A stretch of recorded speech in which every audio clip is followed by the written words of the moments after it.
मेरे सम्मानित शिक्षक साथियों व प्यारे बच्चों, मैं पवन कुमार राजकीय मॉडल संस्कृति प्राथमिक स्कूल जल्लोपुर से, जो रतिया ब्लॉक फतेहाबाद डिस्ट्रिक्ट और हरियाणा राज्य में स्थित है। आज हम पढ़ रहे हैं हिंदी की पाठ्य पुस्तक कक्षा चौथी की रिमझिम का चैप्टर 9। जो चैप्टर 9 है उसका नाम है हमारा स्वतंत्रता की ओर। तो आइए देखते हैं। सबसे पहले मैं आपको बता दूं, ये जो कहानी है, ये जो घटना है, ये हमारे उस समय की घटना है जब हमारा देश हम ब्रिटिश हुकूमत के अधीन था, अंग्रेजों का शासन हुआ करता था। उस समय महात्मा गांधी जो हमारे राष्ट्रपिता है, उन्होंने आंदोलन चला रखे थे। उन्हीं आंदोलनों के में एक जो आंदोलन था, दांडी यात्रा जो उन्होंने निकाली थी, उस समय की ये बात इस कहानी में बताई गई है हमें। उस समय क्या हुआ था, तो आइए देखते हैं इस कहानी में क्या हमें बताया गया है और हमें क्या समझाने की कोशिश की जा रही है। तो सबसे पहले हम कहानी को पढ़ते रहेंगे और समझते रहेंगे। धनी, जिस शब्द से ये कहानी शुरू हो रही है, ये किसी का नाम है। किस धनी को पता था कि आश्रम में कोई बड़ी योजना बन रही है। ये धनी कौन है? ये देखो, ये प्यारा बच्चा दिखा रखा है, इसके साथ में एक छोटी बकरी है। इसका नाम भी हमें पाठ में अभी पता चलेगा। सबसे पहले जो कहानी स्टार्ट होती है धनी शब्द से, ये इस छोटे प्यारे बच्चे का नाम है। प्यारे बच्चों, आपके जैसा ही, आपकी उम्र का ही ये छोटा बच्चा है।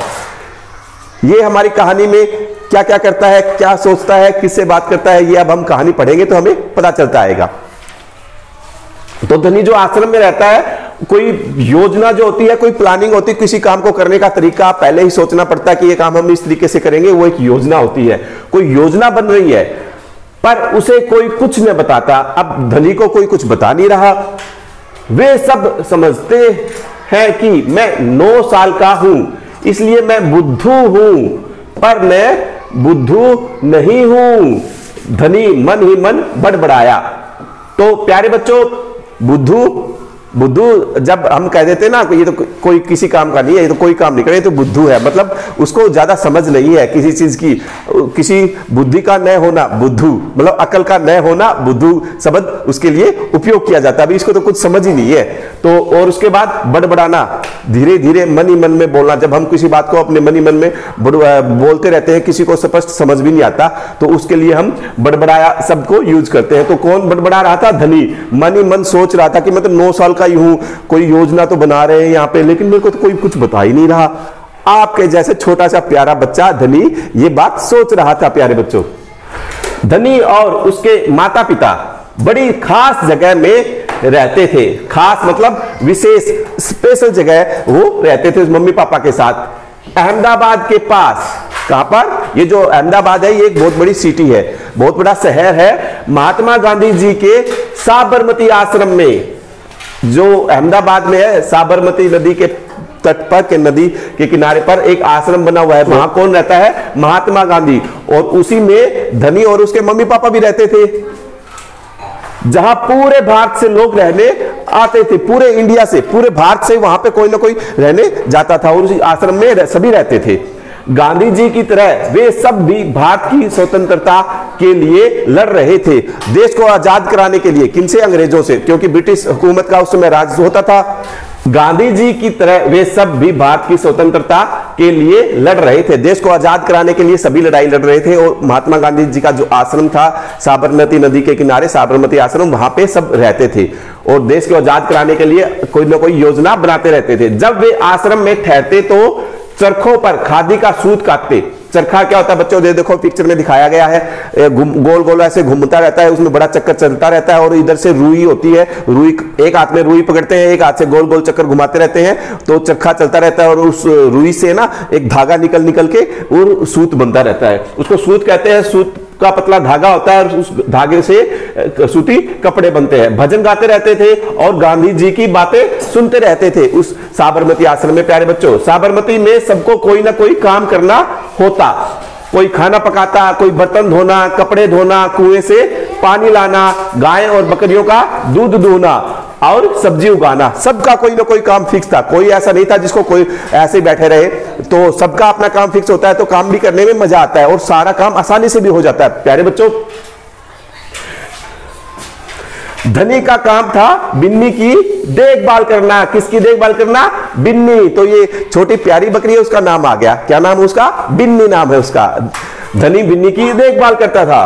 बिन्नी आश्रम की एक बकरी थी। धनी को अपना काम पसंद था क्योंकि बिन्नी उसकी सबसे अच्छी दोस्त थी। धनी को उससे बातें करना बहुत अच्छा लगता था। धनी बिन्नी से बातें करता था। अरे कैसे बात करता था, एक बकरी के बच्चे से, एक छोटी सी बकरी से कैसे बात करते हैं। आप भी करते हो ना कई बार कुत्ते के साथ, छोटा सा पिल्ला जो होता है उससे बात करने में मजा आता है ना, तो वैसे ही धनी अपनी बकरी से बात करता था। उस दिन सुबह धनी बिन्नी को हरी घास खिला रहा, उसके बर्तन में पानी डालते हुए। महात्मा गांधी जी की उस समय खींची हुई वास्तविक तस्वीर, रियल तस्वीर जो उस समय की है, वो इस हमारे चैप्टर में हमें दिखाई गई है। बोला, कोई बात जरूर है बिन्नी, वे सब गांधी जी के कमरे में बैठकर बातें करते हैं, कोई योजना बनाई जा रही है, मैं सब समझता हूं। बिन्नी ने घास चबाते हुए सिर हिलाया, ऐसे जैसे कि वह धनी की बात समझ रही हो। धनी को भूख लगी। कूदती फांदती बिन्नी को लेकर वह रसोई घर की तरफ चला गया। छोटी सी बकरी ऐसे चलती है ना, तो कूद कूद के चलती है, तो धनी की जो बिन्नी साथ में घूमती रहती है, उसको साथ उसकी यही ड्यूटी थी। उसकी मां चूल्हा फूंक रही थी और कमरे में धुआं भर रहा था। चूल्हा फूंकना मतलब चूल्हे में जो लकड़ी होती है उसको जलाने के लिए उसमें फूंक मारी जाती है, तो वो अग्नि उसमें जलती है, लकड़ियां जलती है और उसके बाद उस पर हम कुछ खाना पकाते हैं, रोटियां सेकते हैं ना। तो उसकी मम्मी उसको फूंक रही थी, तो लकड़ियां जलने से पहले उसमें से धुआं निकला था, तो पूरे कमरे में धुआं धुआं हुआ था। अम्मा, क्या गांधी जी कहीं जा रहे हैं? उसने पूछा। खांसते हुए मां बोली। अब धुआं निकल रहा था, आग जला रही थी, तो खांसी तो स्वाभाविक आ जाती है, उसको खांसी आई। वे सब यात्रा पर जा रहे हैं। ये देखो हमारी इस चैप्टर में जितनी भी तस्वीर है बच्चों, ये सब बिल्कुल ओरिजिनल तस्वीर है, जो उस समय की खींची हुई है, उस पुराने समय में कब की। ये जो कहानी है, ये जो बातें आपको बताई जा रही है, अब तो हमारा साल चल रहा है 2023। ये जो कहानी है ये 1930, आज से 90 साल पहले की, जब अंग्रेजों की हुकूमत थी, ब्रिटिश हुकूमत थी और अंग्रेज राज करते थे, तो गांधी जी ने उस समय आंदोलन किया था। उस समय आंदोलन की तस्वीरें हैं ये, बिल्कुल सही, और ये कहानी भी उस समय की आपको बताई जा रही है प्यारे बच्चों, आज से 90 साल पहले की। यात्रा कहां जा रहे हैं? धनी ने सवाल किया। धनी अब दिमाग में प्रश्न आया, तो जो सवाल आया तो अपनी मम्मी से पूछा कि कहां जा रहे हैं? समुद्र के पास कहीं। अब सवाल पूछना बंद करो और जाओ यहां से धनी। अम्मा जरा गुस्से से बोली, पहले मुझे खाना पकाने दो। धनी सब्जी की क्यारियों की तरफ निकल गया। अब वो वहां से निकल गया कि मम्मी ने तो अपनी बात बता के और आगे भेज दिया कि जा यहां से, मुझे अपना काम करने दे, यहां मत बैठ। और वो आगे निकल गया। कहां गया? जहां बूढ़ा बिंदा आलू खोद रहा था। आलू की भी तो खेती होती है, आप आलू की सब्जी खाते हो ना, वो भी जमीन जो उसका पौधा होता है उसकी जड़ में आलू लगता है और उसको खोद के निकाला जाता है। तो जो बूढ़ा आदमी था उसका नाम था बिंदा, और बिंदा जो क्या कर रहा था? आलू को खोद रहा था।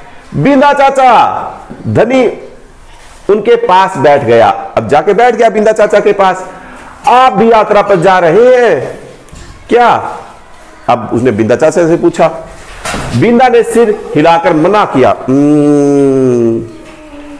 उसके कुछ बोलने से पहले धनी ने उतावले होकर पूछा। उतावले मतलब एकदम से सरप्राइज सा होके, एकदम से उतावले पर जल्दबाजी में पूछा, कौन जा रहे हैं? कहां जा रहे हैं? क्या हो रहा है? एकदम से धड़ाके से तीन सवाल एकदम से पूछ लिए उतावले होकर, एकदम जल्दबाजी में।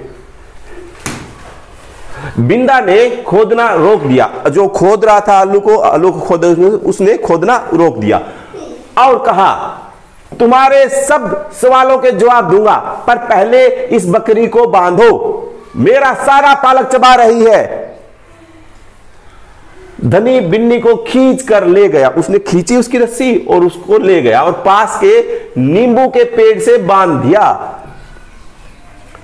फिर बिंदा ने उसे यात्रा के बारे में बताया। गांधी जी और उनके कुछ साथी गुजरात में पैदल चलते हुए दांडी नामक की जगह पर समुद्र के पास पहुंचेंगे। गांव और शहरों से होते हुए पूरा महीना चलेंगे। दांडी पहुंचकर वे नमक बनाएंगे। नमक। धनी चौंक कर उठ बैठा। बात तो चौंकने वाली थी, नमक की क्या जरूरत पड़ गई, नमक बनाएंगे, कुछ समझ में नहीं आया। नमक क्यों बनाएंगे? आपके भी दिमाग में प्रश्न आया ना, सवाल आया कि नमक क्यों बनाएंगे भाई इतनी दूर चल के? वह तो किसी भी दुकान से खरीदा जा सकता है। अब दिमाग में तो ये बात है, जब उसको हम किसी दुकान से खरीद सकते हैं तो नमक बनाने की क्या जरूरत पड़ गई अब हमें? मुझे मालूम है। बिंदा हंसा। हाँ मुझे मालूम है, पर महात्मा जी की एक योजना है, एक प्लानिंग है, एक आइडिया है, कुछ करने के लिए उन्होंने कोई प्लान तैयार किया है। यह तो तुम्हें पता ही है कि वह किसी बात के विरोध में ही यात्रा करते हैं या जुलूस निकालते हैं। हाँ बिल्कुल सही, मैं जानता हूं वे ब्रिटिश सरकार के खिलाफ सत्याग्रह के जुलूस निकालते हैं। सत्याग्रह ब्रिटिश सरकार के खिलाफ निकालते हैं, उनके विरोध में, उनके विरोध में सत्य के लिए जो बात उनको सही लगती है उसका आग्रह करते हैं कि मुझे तो ये चाहिए, हमें तो ये चाहिए, जनता को तो ये चाहिए, सत्य बात ये है, मैं हमेशा सच के साथ हूं। और जब उनकी बात ना मानी जाए तो उसके लिए हमें फिर जुलूस निकालना पड़ता है, विरोध करना पड़ता है, जिससे कि उनके खिलाफ लड़ सके और भारत स्वतंत्र हो जाए, हम आजाद हो जाएं। पर नमक को लेकर विरोध क्यों कर रहे हैं? यह तो समझदारी वाली बात नहीं है। बिल्कुल धनी, क्या तुम्हें पता है कि हमें नमक पर कर देना पड़ता है? नमक के ऊपर हमें बहुत सारा कर मतलब टैक्स देना पड़ता है। प्यारे बच्चों, ब्रिटिश सरकार ने उस समय कानून बना दिया था, एकाधिकार कर लिया था कि नमक तो सिर्फ सरकार बनाएगी, ब्रिटिश सरकार वो भी उस समय की, और आपको वो पैसे में लेना पड़ेगा, और उसके ऊपर बहुत सारा टैक्स लगा दिया, मतलब बहुत ज्यादा कीमत बना दी उसकी। नमक की जरूरत हर घर में पड़ती है। अच्छा, धनी हैरान रह गया, एकदम से सरप्राइज हो जाना, हैरान हो रह गया उस चीज को। नमक की जरूरत सभी को है, इसका मतलब है कि हर भारतवासी जो भारत में रहता है, गरीब से गरीब भी यह कर देता है। बिंदा चाचा ने आगे समझाया कि हर किसी को देना पड़ेगा कर, तो टैक्स तो देना पड़ेगा, लेकिन यह तो सरासर अन्याय है। साफ एक तरफ से अब समझ में आ गया कि बात तो ये गलत हो रही है, हर भारतवासी को उस चीज के पैसे देने पड़ रहे हैं जो अभी तक बिल्कुल ही आसान थी। धनी की आंखों में गुस्सा था। अब धनी के जो आंखों में बात सुन के सारी बात सुनी तो उसको महसूस हुआ कि ये तो भारतवासी हमारे साथ बहुत गलत किया जा रहा है, और उसकी आंखों में ये बात सुनते ही गुस्सा आ गया। प्यारे बच्चों, ये देखो, ये जो फोटो है इसमें ये गांधी जी है और साथ में उनके बाकी साथी जो उस समय दांडी यात्रा में शामिल थे। तो उस समय की ये बिल्कुल वास्तविक फोटो है, उस समय की खींची हुई, इतनी पुरानी, आज से 90 साल पहले की पुरानी फोटो ये हमारी किताब में जो है ये बिल्कुल रियल फोटो है। प्यारे बच्चों, हाँ यह अन्याय है। इतना ही नहीं, भारतीय लोगों को नमक बनाने की मनाही है, मना कर दिया कि अब आप तो नमक बना ही नहीं सकते, जो नमक होगी वो ब्रिटिश सरकार बनाएगी और हमसे लेना पड़ेगा, और हमने लगा दिया भैया इसके ऊपर टैक्स, अब आपको इसके ज्यादा रुपए देने पड़ेंगे। महात्मा जी ने ब्रिटिश सरकार को कर हटाने को कहा, पर उन्होंने यह बात ठुकरा दी, मतलब मना कर दिया, हम नहीं हटा रहे भाई, आपको जो लगे वो करो, हमने तो टैक्स लगा दिया है और आपको बनाने भी नहीं देंगे, ऐसा वो हमारे लिए बोल रहे थे। इसलिए उन्होंने निश्चय किया कि वे दांडी चलकर जाएंगे और समुद्र के पानी से नमक बनाएंगे। अब ये आंदोलन इसलिए किया जा रहा है, ये यात्रा इसलिए निकाली जा रही है। समझ में आया प्यारे बच्चों आपको? 1 महीने तक पैदल चलेंगे, पूरा महीना। 1 महीने में 30 दिन होते हैं, तो 30 दिन उनको पैदल चलना पड़ेगा, इतनी दूर जगह थी वो। धनी सोचकर परेशान हो रहा था, गांधी जी तो थक जाएंगे, वे दांडी बस या ट्रेन से क्यों नहीं जा सकते? अब इतनी दूर है तो बस से जाना चाहिए, इतनी दूर तो हम थक जाएंगे, कैसे चल पाएंगे? क्योंकि यदि वे इस लंबी यात्रा पर दांडी तक पैदल जाएंगे तो यह खबर फैलेगी, अखबारों में फोटो आएगा, अखबार में खबर छपेगी, फोटो आएगा, रेडियो पर रिपोर्ट आ जाएगी। जो उस समय प्यारे बच्चों, आजकल आपने एफएम सुना है ना, उस समय रेडियो होता था, छोटा सा रेडियो, उसी पे सारी खबरें आती थी। अखबार भी कम ही होते थे, रेडियो ज्यादा होते थे, रेडियो पे खबर प्रसारित की जाती थी, तो दूर दूर तक खबर जाएगी ना, और पूरी दुनिया के लोग यह जान जाएंगे कि हम अपनी स्वतंत्रता के लिए लड़ रहे हैं। पूरी दुनिया में तो भी तो खबर जानी चाहिए। अगर हम कुछ कर रहे हैं तो तभी तो ब्रिटिश सरकार, अंग्रेजों को उस बात को महसूस होंगे, और ब्रिटिश सरकार के लिए यह बड़ी शर्म की बात होगी जब पूरी दुनिया में लोगों को पता चलेगा कि भारत में ब्रिटिश जो अंग्रेज है उन्होंने भारतवासियों को गुलामी में बहुत परेशान कर रखा है। कभी कुछ टाइप के अत्याचार करते हैं, कभी जेल में डाल देते हैं, कभी कोई कर लगा देते हैं, कोई टैक्स लगा दे देते हैं, उनको लूटा जा रहा है। ये खबर विदेशों में बाहर जाएगी तो लोग कहेंगे ना भी ऐसा क्यों कर रहे हो आप इंडिया में, है ना। तो गांधी जी बड़े ही अक्लमंद है ना। धनी की आंख चमकी, एकदम धनी की आंख चमकना मतलब एकदम खुश हो जाना, एकदम ये मुहावरा ही है बच्चों। तो ये बात सुनने के तो धनी को बहुत समझ आई, अरे अरे गांधी जी कितने अक्लमंद है, कितनी समझ है उनके अंदर। बिंदा ने हंसकर कहा, हाँ वह तो है ही। दोपहर को जब आश्रम में थोड़ी शांति छाई, धनी अपने पिता को ढूंढने निकला। वह एक पेड़ के नीचे बैठकर चरखा काट रहे थे। पिताजी, क्या मैं आप और अम्मा दांडी यात्रा पर जा रहे हैं? धनी ने सीधे काम की बात पूछ ली, सीधे ही पूछ लिया धड़ाक से, क्या आप और मम्मी जा रहे हैं क्या दांडी यात्रा पे? मैं जा रहा हूं, तुम और अम्मा यही रहेंगे। अम्मा मतलब मम्मी, तुम और मम्मी यही रहोगे, मैं जा रहा हूं, आपको कहीं नहीं जाना। मैं भी आपके साथ चल रहा हूं। बेकार की बात मत करो धनी, तुम इतना लंबा नहीं चल पाओगे। आश्रम के नौजवान ही जा रहे हैं। अब पापा ने तो मना कर दिया भाई कि जो नौजवान है, जो युवा है, साथी है, वो ही जा पाएंगे। बहुत लंबा चलना है, थक जाओगे, परेशान हो जाओगे, आपकी टांगें दर्द करने लग जाएगी, इतने लंबा नहीं चल सकते बच्चों आप। तो ये पापा ने कह दिया। धनी ने हट पकड़ ली, हट मतलब जिद कर ली। कई बार आप भी जिद करते हैं ना घर पे किसी चीज को लेने के लिए कि मुझे तो ही करना है, तो वो ही जिद। अब धनी निकल ली, मैं 9 साल का हूं। 9 साल का, प्यारे बच्चों देख लो आपकी उम्र कितनी है। आप भी 9 साल के हो क्या? 9 साल के समय धनी में इतनी समझ हो रही थी कि वो ऐसे ऐसे बातें कर रहा था, और आपसे तेज दौड़ सकता हूं। तब उन्होंने कह दिया कि आप तो 9 साल के हैं और हम तो तेज भी दौड़ना आता है, मुझे तो चलना ही है। देखो तो प्यारे बच्चों, ये जो हमारे राष्ट्रपिता महात्मा गांधी जी की ओरिजिनल फोटो उस समय की है, और इसके ऊपर इन्होंने ऑटोग्राफ भी दे रखा है। देखो, बापू का आशीर्वाद, और इसके ऊपर तारीख भी लिखी हुई है ना। तो ये देखो, ये पिक्चर है ना, बिल्कुल वास्तविक सच्चाई वाली फोटो है। इसमें कोई एडिटिंग या ऐसे नहीं कि अभी खींच के पुरानी बना के लगा दी। उस समय की फोटो, आज से 90 साल पुरानी कैमरों से खींची हुई फोटो है। ये महात्मा गांधी की वास्तविक तस्वीर है, वो ऐसे ही दिखते थे। अब धनी के पिता ने चरखा रोक कर, जो चरखा काट रहे थे ना, सूत काट रहे थे, चरखा चला रहे थे, अब उन्होंने उसको रोक दिया, और बड़े धीरज से मतलब बड़े प्यार से, आराम से, शांति से, ठंडे दिमाग से समझाया, बताया। सिर्फ वे लोग जाएंगे जिन्हें महात्मा जी ने खुद चुना है, वो ही जा सकते हैं, और वो नहीं जाना। ठीक है, मैं उन्हीं से बात करूंगा, वह जरूर हाँ कहेंगे। धनी खड़े होकर बोला और वहां से चल दिया। मिल लेते हैं, गांधी जी से ही मिल लेते हैं, और वो तो हाँ ही कहेंगे, मैं उनसे ही बात कर लेता हूं। गांधी जी बड़े व्यस्त रहते थे, व्यस्त मतलब बिजी रहते थे, उनको बहुत सारा काम होता था। आश्रम में लोग आते जाते रहते थे, मिलते रहते थे, कोई योजना बना रहे थे, तो कहां समय मिल पाता है प्यारे बच्चों। तो उन्हें अकेले पकड़ पाना आसान नहीं था। वो अकेला मिलना चाहता था गांधी जी से, लेकिन अकेले मिलने का समय ही नहीं मिल पा रहा था। पर धनी को वह समय मालूम था जब उन्हें बात सुनने का समय होगा।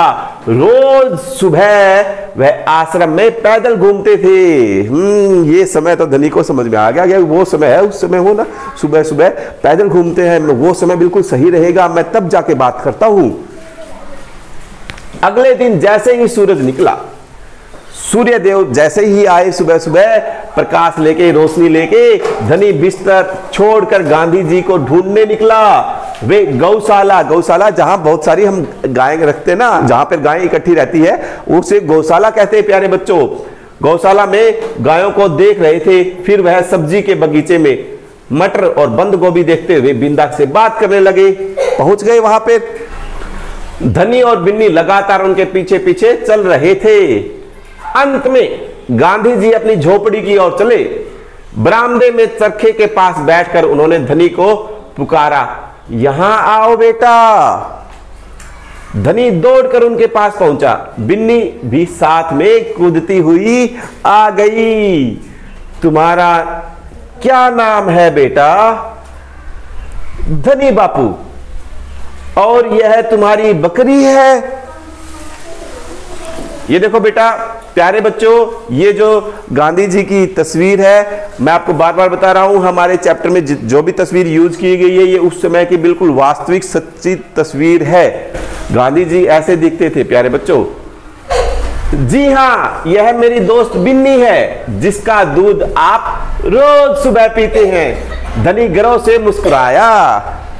मैं इसकी देखभाल करता हूं। बहुत अच्छा, गांधी जी ने हाथ हिलाकर कहा। अब यह बताओ धनी कि तुम और बिन्नी सुबह से मेरे पीछे क्यों घूम रहे हो? मैं आपसे कुछ पूछना चाहता था। धनी थोड़ा घबराया। जब हमें कुछ बात पूछनी होती है, मम्मी पापा से भी पूछनी होती है तो थोड़ी घबराहट हो जाती है ना कि ये बात पूछूं, सर से भी पूछते हैं ना पूछे, तो वो थोड़ा सा घबराहट हो रही थी। क्या मैं आपके साथ दांडी चल सकता हूं? हिम्मत करके उसने कह ही डाला, बोल ही दिया। गांधी जी मुस्कुराए। तुम अभी छोटे हो बेटा, दांडी तो बहुत दूर है। सिर्फ तुम्हारे पिता ही जैसे नौजवान ही मेरे साथ चल पाएंगे। दांडी साबरमती आश्रम से बच्चों 300 किलोमीटर के आसपास थी। 300 किलोमीटर बहुत हो जाता है, बहुत दूर होता है। और पूरे महीने 30 दिन तक चलना था पैदल। छोटे बच्चे चल सकते हैं, आप चल सकते हो क्या? क्योंकि धनी भी तो आपके जैसे ही 9 साल का ही तो था। तो गांधी जी को यह बात समझ में आ गई और धनी जो है वो जिद कर रहा था, हट कर लिया उसने। तो अब गांधी जी ने कुछ अपने समझदारी का परिचय दिया और धनी को समझाया। कैसे समझाया हम देखते हैं। पर आप तो नौजवान नहीं हैं। धनी बोला, आप नहीं थक जाएंगे? अब धनी ये बात पूछ रहा है कि नौजवान तो आप भी नहीं है, आप भी तो बड़े बुजुर्ग हैं, आप भी तो थक सकते हैं। मैं बहुत अच्छे से चलता हूं, गांधी जी ने कहा। मैं भी बहुत अच्छे से चलता हूं। धनी भी अड़ गया। देखो प्यारे बच्चों, ये फोटो है क्लिक की हुई, उस समय की खींची हुई फोटो है, गांधी जी छोटे से बच्चे के साथ। हाँ ठीक बात है, कुछ सोचकर गांधी जी बोले, मगर एक समस्या है। अगर तुम मेरे साथ जाओगे तो बिन्नी को कौन देखेगा? इतना चलने के बाद मैं तो कमजोर हो जाऊंगा। इसलिए जब मैं वापस आऊंगा तो मुझे खूब सारा दूध पीना पड़ेगा जिससे कि मेरी ताकत लौट आए। यह बात तो ठीक है। बिन्नी तभी खाती है जब मैं उसे खिलाता हूं। धनी ने प्यार से बिन्नी का सिर सहलाया। और सिर्फ मैं जानता हूं कि इसे क्या पसंद है। बिल्कुल सही। तो क्या तुम आश्रम में रहकर मेरे लिए बिन्नी की देखभाल करोगे? गांधी जी प्यार से बोले। जी हां करूंगा, धनी बोला। बिन्नी और मैं आपका इंतजार करेंगे। सुभद्रा सेन गुप्ता जी ने, उन्होंने किसी और भाषा में लिखा इसको, इसका हिंदी में अनुवाद मनीषा चौधरी ने प्यारे बच्चों आपके लिए किया। तो ये फोटो देखिएगा, ये फोटो उस समय की दांडी यात्रा की है, जो उन्होंने दांडी जो गांव था वहां जाके और समुद्र के पानी से नमक बनाया था। और जो अंग्रेजों का कानून था उस समय का, नमक एकाधिकार का, नमक न बनाने का, तो गांधी जी ने उस कानून को तोड़ा था और कहा था कि ये तो हर भारतीय का अधिकार है, मतलब हर हमारा अधिकार है, ये तो नमक हम बनाएंगे और नमक पे हम टैक्स नहीं देंगे। तो इस तरीके से उन्होंने आंदोलन किए और देश को आजाद कराने में भी उनकी बहुत बड़ी भूमिका है प्यारे बच्चों। तो ये हमारा आज का पाठ था स्वतंत्रता की ओर। इसका अभ्यास का इसका प्रश्न उत्तर है ना, जो हम वो अगली वीडियो में समझेंगे और उसको कैसे आप अपने शब्दों में भी लिख सकते हैं। तो चैनल से जुड़े रहिए अगले पाठ के लिए। लाइक, शेयर और सब्सक्राइब। Thank you.